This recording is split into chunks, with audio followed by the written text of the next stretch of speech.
Let's learn more about Stack. So many of you would have covered these preliminary data structures in some of the classes that you have taken previously. Um, but the whole goal here is to see these data structures from the point of view of the standard template library, the STL in C++ that's available to you on Canvas. And using the STL, how can we take advantage of these preliminary data structures? Apart from revising our basics about how we would use STL to code for stack to code for queues and all that, we will be also learning about how would you apply some of these data structures and what cool stuff you can do with these data structures when you are playing with that. So we will see some of the programs with some of the applications. You are required to keep your brain with you when you're watching this because you need to answer things that are either blanks or that are question marks. So let's begin the fun for learning these concepts. Okay, so the type of STL container, we in STL, the standard template library, we have different types of containers. It includes the header files for the sequence containers like vector. What are other sequence containers? Containers in which you store data with a specific sequence, right? That's what is meant by sequence container. What are the containers in which you store data in that manner? Lists, DQ, etc. So these are sequence containers provided by STL. Apart from sequence container, it also provides many other containers like it provides infrastructure to code for tree, to code for graph, the header files for all these different types of containers. So we will be learning more about different sequence containers are easy. I think we'll be learning more about the adapter containers. So adapter containers are the ones that include stack, queue, priority queue. These all are adapter containers. What's the difference between a sequence container and an adapter container? So a sequence container stores the information by its position linearly, one after the other. Like if there is a vector, you have index 0 followed by index 1 followed by index 2, so on and so forth. If there is a list, you have item at the head next, something like that. If you have a DQ, again, it follows some particular list or some particular order of items stored within that. Adapter containers, they contain another container as its underlying storage structure. So they are more like a wrapper to provide better functionality. And what this wrapper provides is it restricts some set of operations to the underlying storage structure. So depending upon which adapter container are we using, we will be allowed to do some operations in some particular manner, and we won't be allowed to do some operations in some another manner. Why would we do something like this? Doesn't that doesn't that question pop up in your mind? Well, doing something like this, putting additional restrictions, allows us to code better in many different aspects. For example, the biggest application of stack in computer system is your memory stack. That is your DRAM stack that's maintained in your computer system. So your operations, whenever you submit anything, they are submitted to the stack, and then the operations are completed in that order. Again, another big example for queues, like where queues are used, Definitely, you can come up with many scenarios where you would need queue, like lineup of things and all.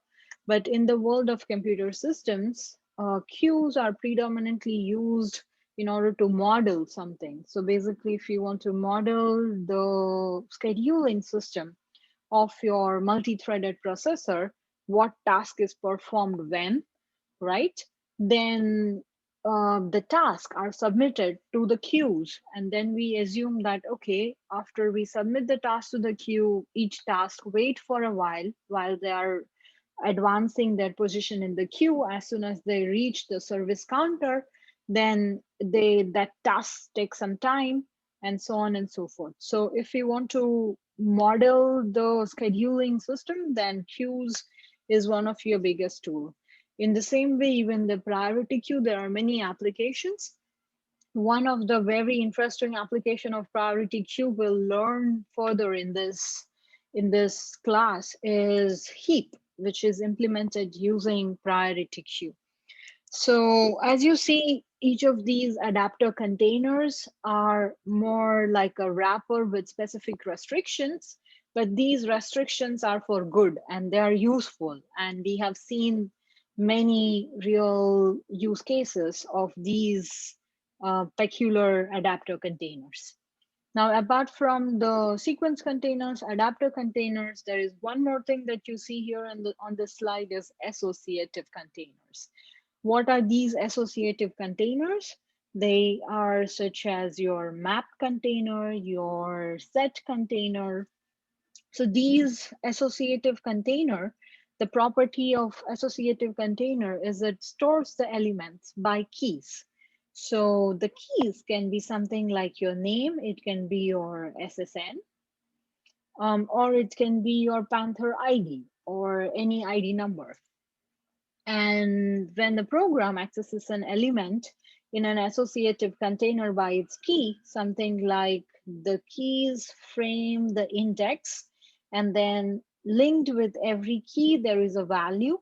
This value can be a whole lot of information related to whatever you are storing. If you are storing a student database, then you can store your Panther ID as your key, and then you can have your name, your level of academic progress, like are you a freshman, sophomore, junior, senior, the list of courses that you have already taken, your transcript, all these things can be in that database attached as a value to this key. So this is another type of container those are associative container. We will look into hash map, discussion of hash map topic, where we will further refer to these associative containers. Okay, so let's begin our discussion more, or let's dive in depth about the adapter containers. Stacks. What is a stack? A stack is nothing but a sequence of items stacked on top of each other, right? A stack can be a stack of a tray, something like this. When you go to a dining room, there you have like trays stacked on top of each other. Now, when you see this stack of trays, what is an implicit property that comes to your mind from where you can insert the item and remove the item? When there is a stack of a tray lying in front of you, where you would pick a tray from the top, right? If you want to add a tray to that, where you will add it to the top. So that's exactly what stack in C++ also does. The stack in the stack, you can add items to the top. You can remove items from the top. That's the property of the stack. So the stack is a sequence of items that are accessible at only one end.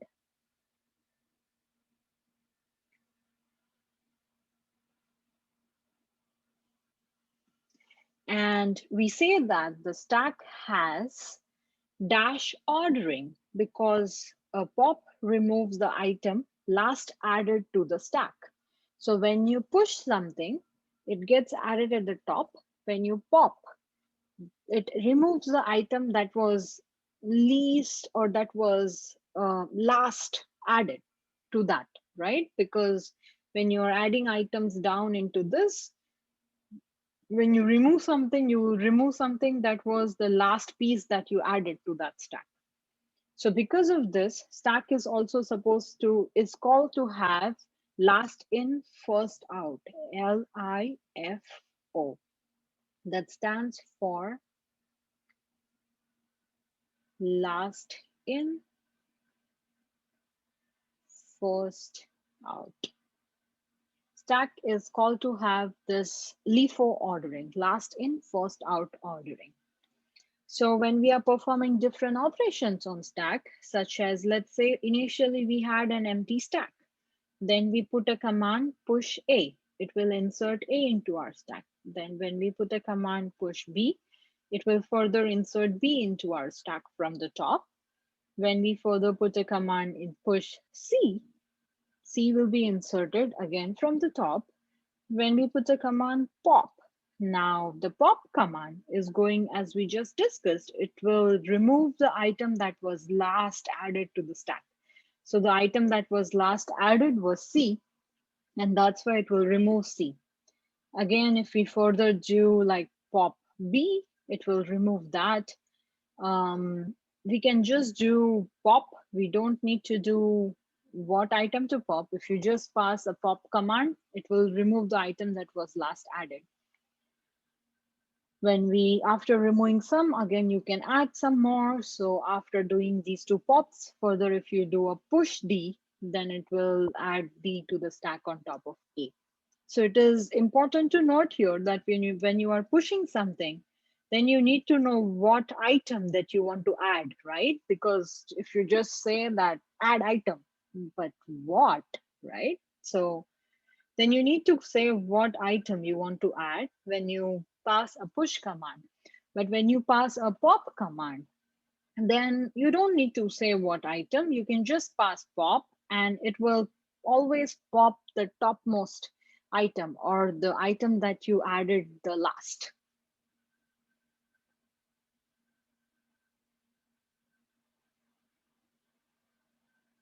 Always pop from the top.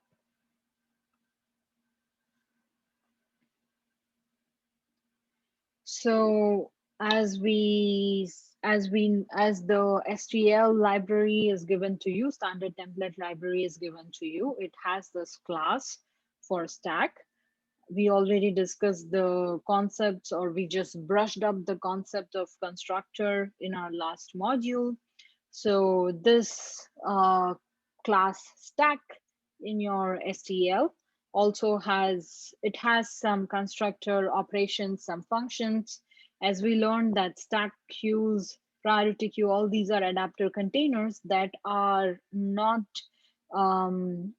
storage structure by itself, but they are more like a wrapper in order to give easy programming interface. So all these different cool stuff that's added in order to make that wrapper. We'll just take a glance at that. It has a constructor stack that's an empty stack. As the default constructor just initializes, it would just initialize an empty stack. Then you have an operation bool empty. That's a function that will check whether the stack is empty or not. This is one of the most used function while you are working with the class of stack, because anytime you want to do any operation, you want to check whether stack is empty or not. That is one critical question you want to ask to the computer in order to handle the stack. We will soon see different use of how we are using if stack is empty or not, that command. So if stack is empty, then it returns true if it is empty, and it returns false otherwise. Then we have some other functions in this class, such as pop, as we just discussed. Pop, the operation of pop is to remove the item from the stack, and the precondition for the pop is when you want to pop something out, you need to have something in the stack to pop it out, right? If you don't have anything in the stack, well, what you will pop? So the precondition is that the stack is not empty. I just now said that this function stack is empty. We will be using it. It's one of the most used function, and we started using it here itself. So in order to pop, first you need to check the precondition. If the stack is not empty, only then you can pop. The post condition after you perform the pop is that your stack is one element less, and this element is reduced from the top of the stack. The element that you added the last, that one, that element is reduced. Or even the post condition can be the stack is empty. If you had only one element in your stack, like A, and if I run a pop on this stack, then the post condition of this stack will be an empty stack. Other operation like push, for giving this operation, you need to say what's that item that you want to push into the stack. So this operation push takes an argument item, and to insert the argument item at the top of the stack, you will be using this command push. So what's the precondition of the command push? Do we have any precondition as what the pop had the precondition? Does the precondition remains the same? If you want to add an item to a stack, do you need to have a precondition of stack not being empty?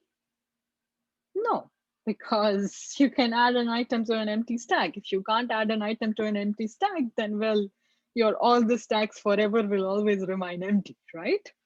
So there is no precondition, none. What is the post condition after you operate your stack with command push item? The post condition is the status of the stack with that item added to the stack. So your stack has a new item at the top.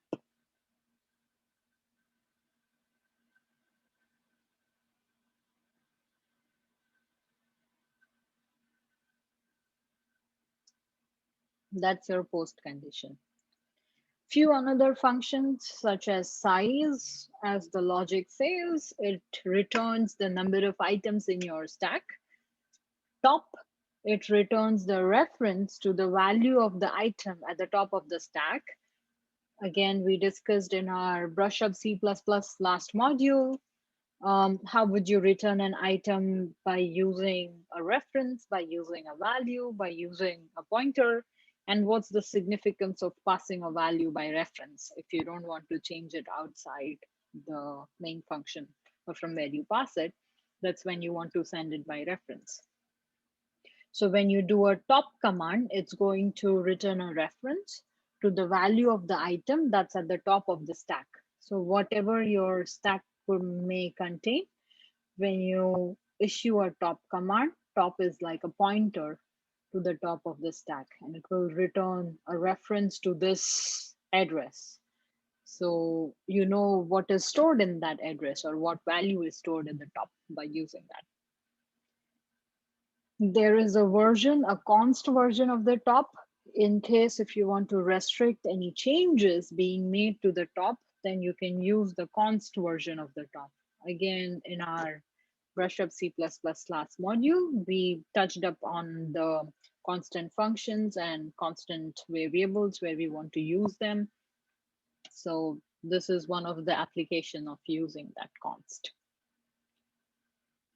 Okay, so then let's look at a piece of code and let's try to get our hands dirty.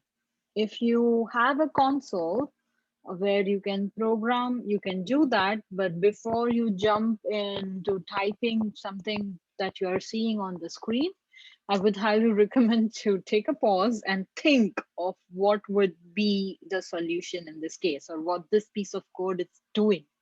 So first logically analyze it. After you logically understand it, answer the blank that are given in the piece of code, or if there are no blanks, then understand what's the operation of this piece of code that's shown on the screen. And only after that, jump yourself into typing the code and seeing what output your computer would give. So before knowing what output your computer would give, it's important to know what do you think computer would give, because it's you are the one who is going to write your programs, so your understanding needs to be clear. Okay, so now in this case, if we have a program where we are including this stack, sorry about that, where we are including the stack container, in just including that gives us all these functions that we discussed previously, and we are applying the functionality of that. So what we are doing is we are initializing a stack S that contains int. We are initializing a iterator variable I. Then we are having this for loop that iterates from I equals to 1 to I equals to 5. If we want to get inputs as I, what we would do. So if you want to fill your stack with different items that corresponds to I, what's the command that you would write there? As I said, you got to listen to this lecture with your brains with you. So you better quickly answer these questions.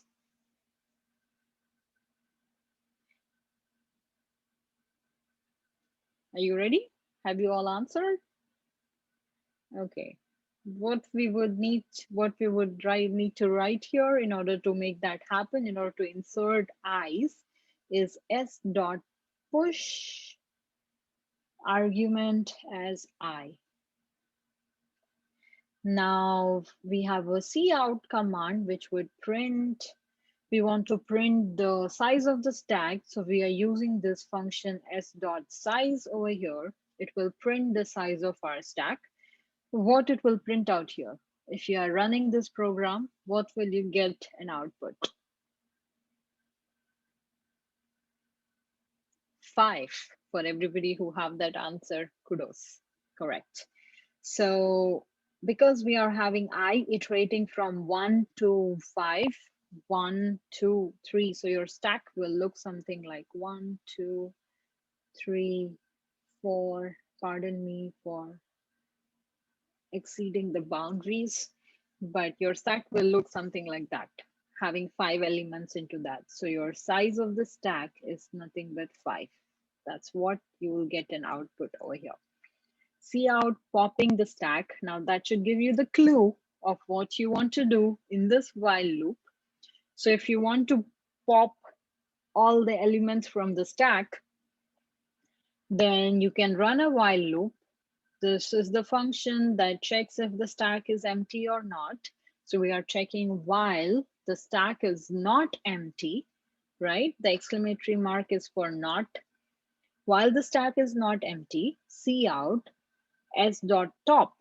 S dot top will print your topmost character, right? The topmost item on the in the stack, because top is a pointer to your topmost element.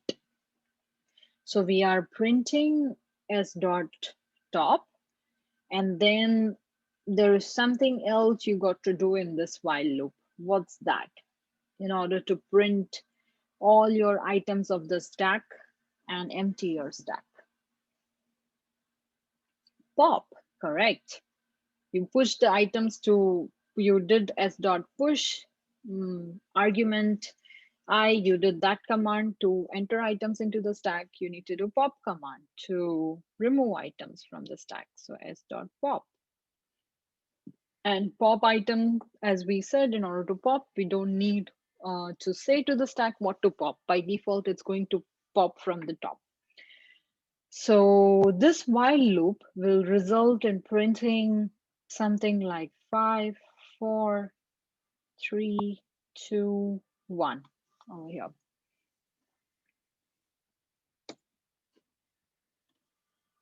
Next, if you want to uncouple something from the stack,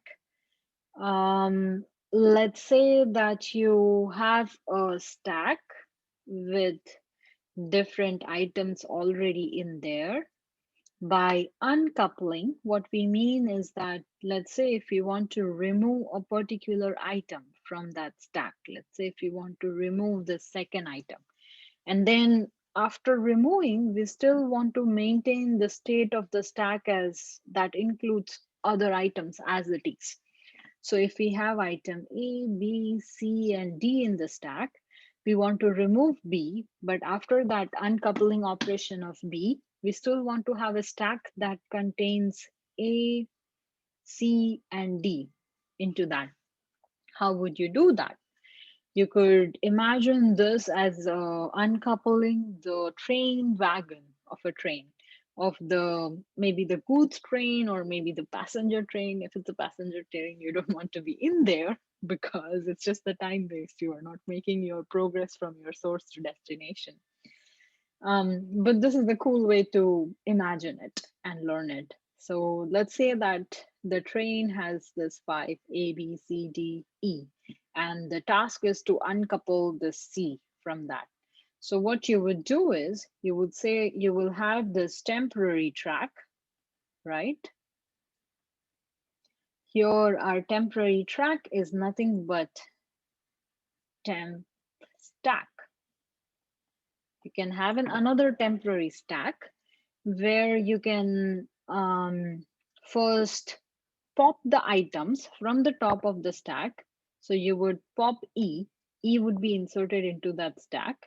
Then the second step, you would pop D, D would be inserted into that temp stack. And then you finally found your item. When you find your item, you can uncouple it like what we see in this third figure over here. Once you find the item, once you uncouple it, then as we said, our goal is not to just leave there, but our goal is to again frame the stack back to whatever it was. So we would reinsert the items that we put in this temp stack. From temp stack, we would say pop the temp stack and push the items back into our original stack one by one. First, we would do that for D, and then we would do that for E, and finally we are done. As a result, we have uncoupled an item, C. So as a summary, what we saw in the stack is that stack is a storage container in which you can push and pop. To insert an item, you would do a push. To remove an item, you would do a pop. Whenever you insert, push, or pop, you would be accessing items from just the top of the container. Of the only in the stack, only the top is accessible. Stack is also a LIFO oriented container. So what it would do is the item that's inserted the last is the item that's exited the first, last in, first out. Real-time application of stacks. What are these? Where would you use stacks in your real life? Where do you think stacks are being applied? One of the application we discussed is system memory. Can you list 3 other application of your own? Come on, you can do this. Think outside the box. Think where you can use this beautiful concept of stack.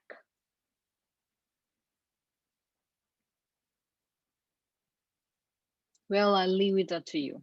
Hope each one of you have at least 3 applications to motivate you to use stack. The system, when we use it for the memory system, the system maintains the runtime system stack, as we already discussed. So it's something like when you are running, let's say for every program, when you have a main function, after that, if you are doing different, if you have different functions, like fact is a function over here, and we are passing different arguments to that, fact 4, fact 3, something like that, then each of these functions will be entered in terms of stack into your system stack. So let's say if you have a system stack, the first function that you entered was the main, that's entered first. Then what happens in your code is you call hello function that enters second. Then you call from the hello function, you are calling a buy function, and that's entered third. So when you execute this system stack, what happens is that it gives the call to each of these functions in this order, so that it knows whenever a main is called, it knows, okay, from main stack will be called, from main hello will be called, and from hello buy will be called. So in terms of when these commands are executed, then if you are let's say if you are printing something, let's say what we do is, let's take a simple example where we are returning from every function and we are printing something out. So let's say we have first we have a main function. Inside main function we have um, hello, see out of hello,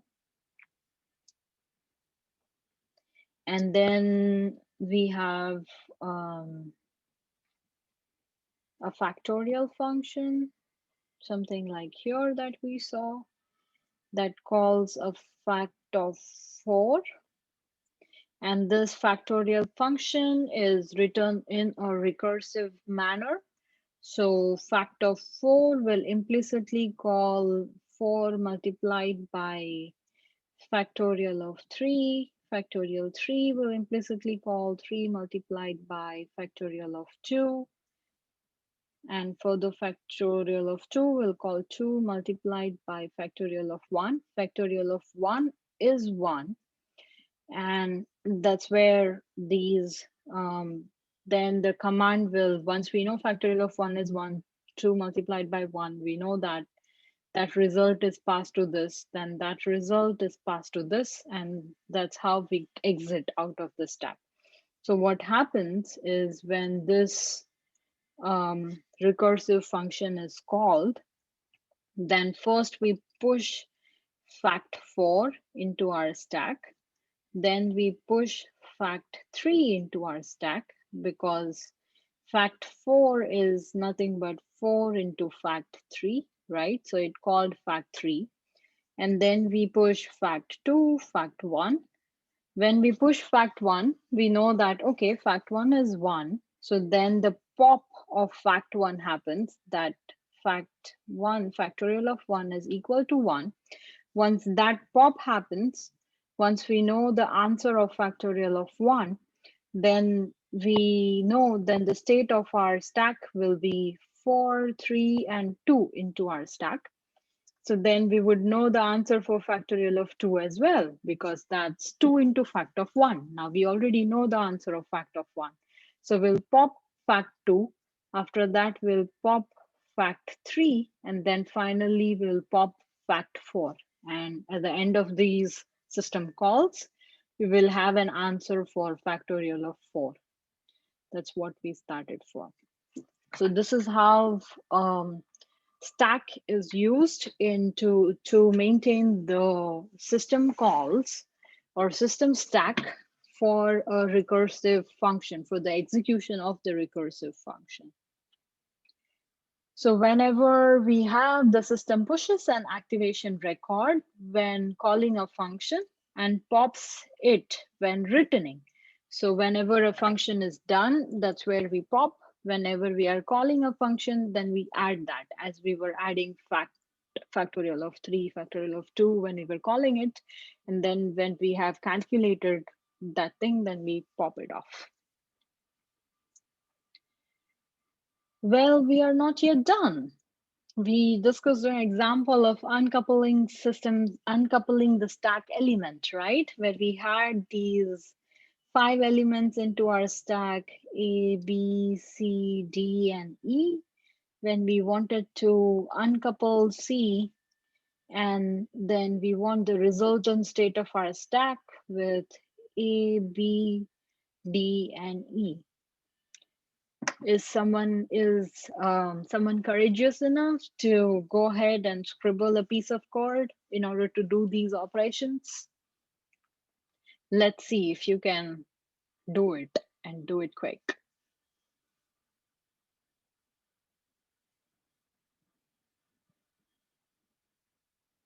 Give it a try.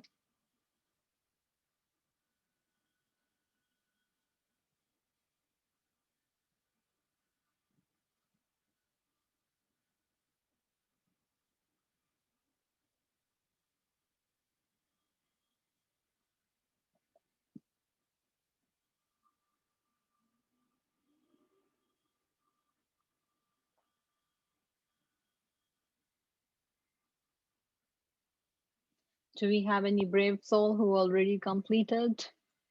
I hope we have many brave souls in this class.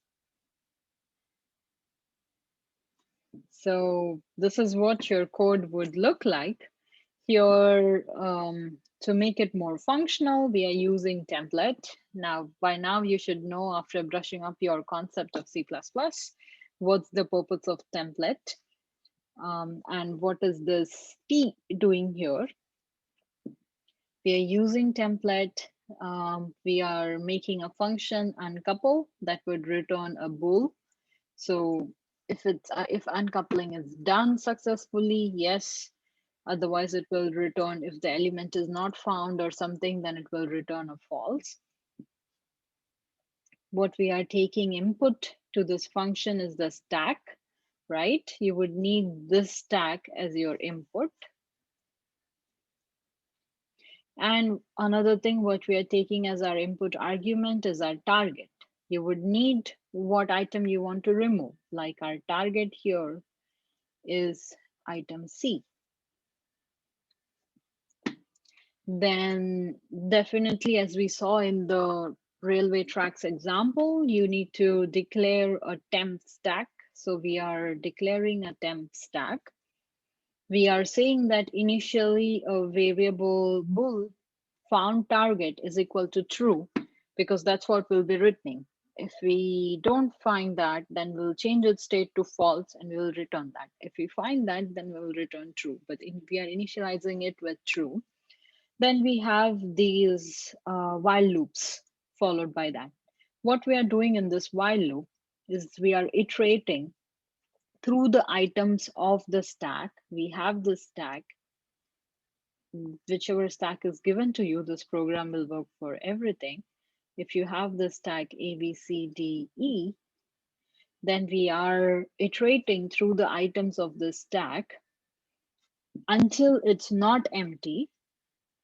And that's our first condition. And s dot top is not equal to target, because once if you find the target, that's where you want to. So what we'll be doing is, until we find the target, we will keep popping items and pushing them into this temp stack. And once we find our target is C over here. So once our top pointer is at the target, then we will do something else. That's why we are stopping this while loop. We are continuing this while loop only until when we find the target. Now, what we are doing inside this while loop is exactly what we showed here in the picture. We are saying temp stack dot push. So we are pushing items into the temp stack. What we are pushing is s dot top. So whatever the top pointer is referring to, push that into the stack and pop off that item from the original stack. Then we have this if else command over here, where we are saying that, okay, if stack is empty, right, there can be a condition that you were searching for the item and the item is not found. If your item is G, then it wouldn't be found in the stack. So your top would come off over here without finding the item. So we are checking in this if the stack is not empty, then s dot pop. Else, say that found target is false because we have completed parsing through all the elements of the stack and we have not found the target. If the target was G, we wouldn't be able to find that. In that case, we would say that, okay, set found target is equal to false. But you can only say this only after you are done iterating through all the elements, right? So what we are checking over here is in the first while loop, either this while loop will stop when it finds the target or it will stop when the stack is empty.